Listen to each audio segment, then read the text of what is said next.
تعالى يا ولاد نطلع صفحة 104 ونحل السؤال الأول. الاختيارات. الجملة نمبر 1 بتقول ايه؟ سناك يعني التعبان، بيكون ايه؟ زان يعني من، فوكس الثعلب. بص يا ولاد، أول ما تلاقوا في الجملة كلمة زان يعني من، اختاروا دايما الكلمة اللي اخرها اي ار. اختار دايما ايه؟ الكلمة اللي اخرها اي ار. فين في الاختيارات هنا الكلمة اللي اخرها اي ار؟ كلمة smaller يعني اصغر. يبقى الجملة على بعضها تبقى ايه؟ سناك التعبان بيكون smaller اصغر زان من فوكس من الثعلب. التعبان بيكون اصغر من الثعلب. يبقى اتعلم كده، اول ما تشوف كلمة زان في الجملة اختار دايما الكلمة اللي اخرها ايه؟ اي ار. تمام كده؟ طب نيجي للجملة نمبر 2. ريد يعني نبات القصب. عارفين القصب اللي بنعصره يبقى عصير؟ ده اسمه ريد، اللي هي الكلمة اللي فيها اي مش ريد بمعنى يقرأ، لا دي حروف تانية وكلمة تانية. لكن الكلمة اللي قدامنا دي اسمها ريد اللي قدامنا ديت شوفوا حروفها اي اللي فيها اي بمعنى نبات القصب. ريد نبات القصب بيكون ايه؟ ذا نقط بلانت يعني نبات. بلانت يعني ايه؟ نبات. بص يا ولاد، اول ما الاقي دايما كلمة ذا كويس، اول ما الاقي كلمة ذا في الجملة دايما اختار الكلمة اللي اخرها est. اختار الكلمة اللي اخرها ايه؟ est. طب فين هنا الكلمة اللي اخرها est؟ كلمة tallest يعني الاطول. tallest يعني ايه؟ اطول. يبقى ريد يعني نبات القصب بيكون ذا tallest يعني اطول plant، اطول نبات. طب ليه يا مستر ما اخترناش الكلمة اللي اخرها اي ار؟ عشان ما فيش في الجملة كلمة زان، ما ينفعش اختارها. طب ليه ما ينفعش اختار كلمة طول يعني الصفة لازم يجي اخرها نقطة على طول، هنا ما جاش اخرها نقطة. طب ليه ما اخترتش طول لازم يكون في الجملة بعديها كمان كلمة هي في هنا كلمة في الجملة؟ لا. يبقى طالما لقينا في الجملة كلمة ذا دايما اختار الكلمة اللي تيجي بعديها اخرها ايه؟ est. الكلمة اللي اخرها ايه؟ est. يبقى الجملة على بعضيها بس عشان ما نتلخبطش. ريد يعني نبات القصب بيكون ذا tallest يعني اطول plant، اطول نبات. طب نيجي للجملة نمبر 3. بيقول لي ايه؟ my city يعني مدينتي. my city يعني مدينتي بتكون ذا ايه؟ ذا نقط place يعني مكان. to live أعيش in فيها. live يعني أعيش in فيها. يا مستر هو أنت مش قلتلنا لما تلاقي كلمة ذا اختار الكلمة اللي اخرها est؟ برافو عليكم. فين الكلمة اللي اخرها est؟ كلمة nice يعني اهدى او الطف. يبقى الجملة على بعضها ايه؟ my city مدينتي بتكون the nice يعني الطف place، الطف مكان. to عشان live in أعيش فيها. برافو عليكم. نمبر 4. I think. بص يا ولاد الجملة دي معناها ايه؟ في الجملة دي فيها بقى عارفين الزهرة وهي صغيرة اسمها روز يعني الزهرة بس وهي صغيرة. لما تكبر تبقى فلاور. لما بتكبر تبقى ايه؟ فلاور. يبقى الزهرة وهي صغيرة اسمها ايه؟ روز، ولما تكبر بتبقى فلاور. طيب فهمتوا كده الحتة دي؟ تعالوا بقى نحل الجملة بقى. نمبر 4 بتقول ايه؟ I think يعني انا اعتقد او انا متهيألي روز يعني الوردة او الزهرة وهي صغيرة بتكون list يعني اقل beautiful flower، اقل وردة وهي حلوة. الوردة وهي صغيرة طبعا ما بتبقى حلوة صحيح، بس ما بتبقاش احسن من الوردة وهي كبيرة. الوردة وهي كبيرة بتبقى احلى. يبقى انا اعتقد ان الوردة وهي صغيرة بتكون اقل جمالا من الوردة وهي كبيرة. I think انا اعتقد rose الوردة او الزهرة is بتكون ذا اهي موجودة اهي. يبقى اختار الكلمة اللي اخرها st او est. يبقى ذا ذا ليست يعني اقل جمالا من الفلاور من الزهرة وهي كبيرة. طب نيجي للجملة نمبر 5. I think يعني انا متهيألي ذا eggplant يعني البتنجان. انا اعتقد ذا eggplant يعني البتنجان is a plant يعني نبات. وفي كلمة ذا يبقى اختار ايه؟ اختار less ولا اختار less delicious يعني اقل لذاذة، ولا more delicious؟ بص يا ولاد، كلمة less وكلمة more ما ينفعش اختارهم. ليه ما ينفعش اختارهم؟ لازم في الجملة يكون في كلمة than. هو في كلمة than في الجملة؟ لا، يبقى احذف less واحذف more. طيب كده عندي most، يبقى هي most هي اللعبة. يبقى the most delicious plant يبقى أكثر نباتا لذاذة. يعني طعمه بيكون كويس، طعمه بيكون لذيذ. the eggplant يعني البتنجان. يبقى الجملة على بعضيها I think يعني أنا أعتقد أو أنا متهيألي eggplant البتنجان بيكون the most delicious plant يعني أكثر نباتا لذاذة، طعمه لذيذ يعني. طبعا هو متهيأله. طيب نيجي للجملة نمبر 6. ليون يعني الأسد is بيكون ذا نقط animal يعني حيوان. ايه ده في كلمة ذا يا مستر، برافو عليكم. ذا يبقى اختار الكلمة اللي اخرها est. فين الكلمة اللي اخرها est؟ strongest يعني اقوى animal حيوان. يبقى الجملة على بعضها ايه؟ ليون الاسد is بيكون the strongest اقوى animal حيوان. تعالوا يا ولاد نطلع صفحة 104 عشان نحل السؤال التاني. بيديني 4 كلمات وعايز مني اختار 3 منهم صح احطهم في القطعة اللي قدامي. اول حاجة لازم نقرا الكلمات كويس قوي ونعرف معناها. اول كلمة عندي ايه؟ كلمة ايه؟ rain يعني مطر. يعني ايه؟ مطر. rain يعني مطر. desert يعني صحراء او صحراوية. عارفين الصحراء؟ يبقى desert يعني صحراء او صحراوية. grow يعني بيزرع. grow. seeds يعني بذور. seeds يعني بذور. تعالوا بقى نقرا القطعة. there are هناك بيكون different plant يعني نباتات مختلفة. habitats يعني بيئات. يعني الجملة على بعضها بيئات مختلفة للنباتات. في our world يعني عالم. لما احط قبلها كلمة our بمعنى عالمنا. يبقى هناك بيئات مختلفة للنباتات في عالمنا. نقطة يعني هبتدي اقرا جملة جديدة. they are هم دول مقصود بها ايه؟ البيئات دي هم بيكونوا ايه؟ agricultural يعني زراعية. يعني البيئات دي فيها بيئات agricultural يعني زراعية، في بيئات زراعية. rivers يعني أنهار. and lakes يعني بحيرات.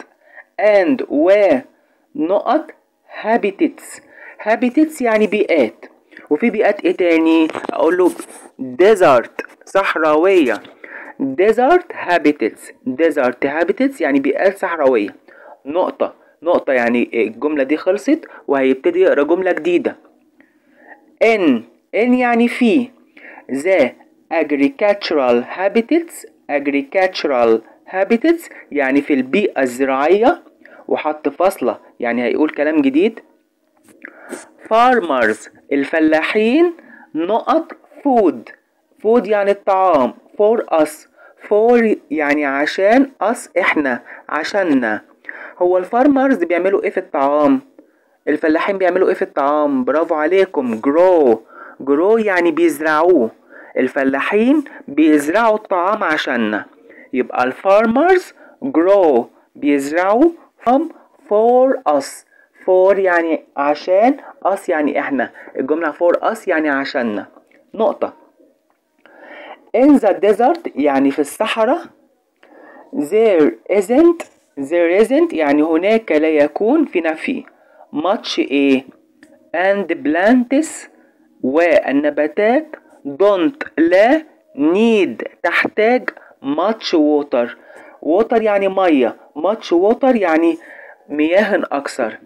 there isn't إيه بيكون ايه بقى في الصحراء؟ النباتات ما بيكونش محتاجة مية كتيرة، عشان النباتات هناك ما بتحتاجش مية كتيرة. يبقى في الصحراء ما بيكونش مطرة، ما بيكونش ايه مطرة، عشان النباتات هناك مش بتحتاج مية كتيرة. يبقى مطرة يعني ايه؟ rain يعني المطرة. يبقى there isn't يعني هناك لا يكون much rain مطرة كتيرة and والنباتات don't need لا تحتاج much water، والنباتات في البيئة الصحراوية مش بتحتاج مية كتيرة. يبقى هناك مفيش much rain مفيش مطرة كتيرة، والنباتات هناك ما بتحتاجش much water ما بتحتاجش مية كتيرة. برافو عليكم. تعالوا يا ولاد نطلع صفحة 105 ونحل السؤال التالت اللي هو وصل. نقرا الجملة نمبر 1 بيقول لي ايه؟ plants يعني النباتات. in the desert النباتات في الصحراء. plants in the desert النباتات في الصحراء. الجملة نمبر 2 how long يعني كم طول حاجة أفقية، يعني كم طول طريق. حلو. وممكن تيجي بمعنى كم طول عمر. how long يعني لما تيجي تسأل على عمر نبات مثلا تقول how long كم يعيش، يعني قد ايه عمر، قد ايه بيعيش. how big نمبر 3 how big يعني كم حجم. how big يعني كم حجم. نمبر 4 plants يعني النباتات. near يعني قريبة. rivers يعني الأنهار. النباتات قريبة من الأنهار، النباتات القريبة من الأنهار. طب نيجي للعمود نمبر بي. الجملة نمبر ايه بتقول ايه؟ is the flower يعني الزهرة أو الوردة، وفي علامة استفهام، يبقى لازما جملة تبقى بدايتها علامة استفهام. طب نيجي للجملة نمبر بي، احنا بنقرا الأول وبنترجم. الجملة نمبر بي need بتحتاج a lot of يعني الكثير من water المية. need a lot of water بتحتاج للكثير من المية. طب الجملة نمبر سي do not يعني لا. need تحتاج، يبقى do not بمعنى برضك don't يعني لا. need تحتاج، لا تحتاج. a lot of يعني الكثير من water المية. الجملة نمبر دي the sunflower يعني زهرة عباد الشمس live بتعيش، وفي علامة استفهام، يبقى لازم يكون أولها جملة تبدأ بأداة استفهام. طب الجملة نمبر اي shoot يعني الغصن بتاع الشجرة أو الغصن بتاع النبات. الغصن بتاع النبات اسمه ايه؟ shoot. بعد ما قرينا العمودين وكلماتهم وترجمناهم، الجملة نمبر ايه plants in the desert النباتات في الصحراء don't need a lot of water لا تحتاج للكثير من المية. زي ما احنا عارفين يا ولاد ان النباتات اللي دايما بتنمو في الصحراء ما بتكونش محتاجة الكتير من المية. يبقى plants in the desert don't need لا تحتاج a lot of water. طب نيجي للجملة نمبر 2. how long يعني كم عمر. كم عمر ايه؟ the sunflowers زهرة عباد الشمس live بتعيش. يبقى how long does the sunflower زهرة عباد الشمس live. يعني هو عايز يقول كم عمر زهرة عباد الشمس اللي بتعيشهم. يبقى how long does the sunflower live. طب نيجي للجملة نمبر 3. how big يعني كم حجم أو كم حجم. is the flowers يعني كم حجم الزهرة أو كم حجم الوردة. الجملة نمبر 4. plants يعني النباتات. near يعني القريبة من. rivers قريبة من الأنهار. need بتحتاج a lot of water بتحتاج للكثير من المية. دايما يا ولاد النباتات اللي بتنمو جنب الأنهار هي اللي بتحتاج للكثير من المية، والنباتات اللي بتنمو في الصحراء لا تحتاج للكثير من المية. خلي بالكم المعلومتين دول. يبقى تاني الجملة نمبر 4. plants near القريبة من. rivers القريبة من الأنهار. plants near rivers يعني النباتات القريبة من الأنهار. need بتحتاج a lot of water بتحتاج للكثير من المية. برافو عليكم. تعالوا يا ولاد نطلع صفحة 105. صفحة 105 عشان نحل السؤال الرابع اللي بيقول لي رتب الكلمات. تعالوا نقرأ الأول الجملة نمبر 1. grow يعني يزرع أو بيزرعوا. for يعني عشان. farmers يعني الفلاحين. food يعني الطعام. us يعني إحنا. تعالوا بقى نرتب الجملة. farmers الفلاحين. grow بيزرعوا. food الطعام. for us يعني عشاننا. farmers grow food for us الفلاحين بيزرعوا الطعام for us عشاننا. نيجي للجملة نمبر 2. some يعني بعض. a lot of الكثير من. need يعني يحتاج أو تحتاج. water يعني المية. plants يعني النباتات. تعالوا بقى نكون الجملة. some بعض plants النباتات. some plants بعض النباتات. need بتحتاج. a lot of الكثير من. water الكثير من المية. تاني some plants بعض النباتات. need بتحتاج. a lot of الكثير من. water المية. نيجي للجملة نمبر 3. in يعني في. isn't أو is not. isn't يعني لا. much يعني كتير. there يعني هناك. rain يعني مطرة. the desert يعني صحراء أو صحراوية. تعالوا بقى نرتب الجملة. there يعني هناك. isn't هناك. isn't لا. much الكثير. rain مطرة. much rain يعني مطرة كثيرة. much يعني كثيرة. rain يعني مطرة. rain يعني مطرة كثيرة. in في. the desert في الصحراء. تاني there isn't يعني هناك لا. much rain يعني مطرة كتيرة. in the desert في الصحراء.